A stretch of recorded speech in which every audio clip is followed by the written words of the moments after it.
Hello friends, আসসালামু আলাইকুম। আশা করি যে যেখানে আছেন ভালো আছেন। তো আজকে আমি আপনাদের তৈরি করে দেখাবো রাইস পাকোড়া।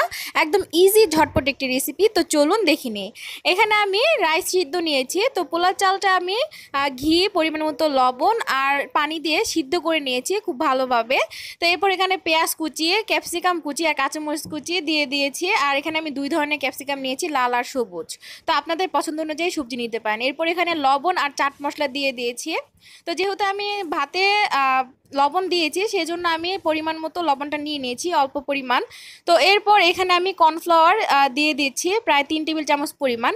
আর চাট মশলা দিয়েছিলাম 1 চামচ পরিমাণ। এখন এগুলো ভালোভাবে মাখিয়ে নেব। তো কর্নফ্লাওয়ারটা কম বেশি লাগতে পারে, আপনারা পরিমাণটা বুঝে তারপর দিবেন।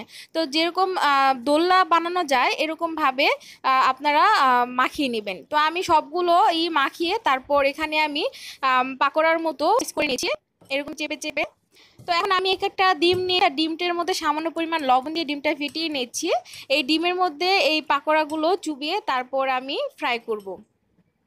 তো চুলার আঁচে আমি প্যান বসিয়ে দিয়েছি, তেলটা গরম হয়ে গেছে। এখন আমি পাকোড়াগুলো ডিমের মধ্যে চুপ দিয়ে দিচ্ছি। তো এখন চুলার আঁচটা মিডিয়াম আঁচে রেখে ভেজে নেব। আর সর্বোচ্চ 2 থেকে 3 মিনিটের মতো লাগবে এগুলো ভাজতে, বেশিক্ষণ লাগবে না। তো একটু সুন্দর ব্রাউন কালার হয়ে আসলেই এগুলো চুলা থেকে নামিয়ে নেব।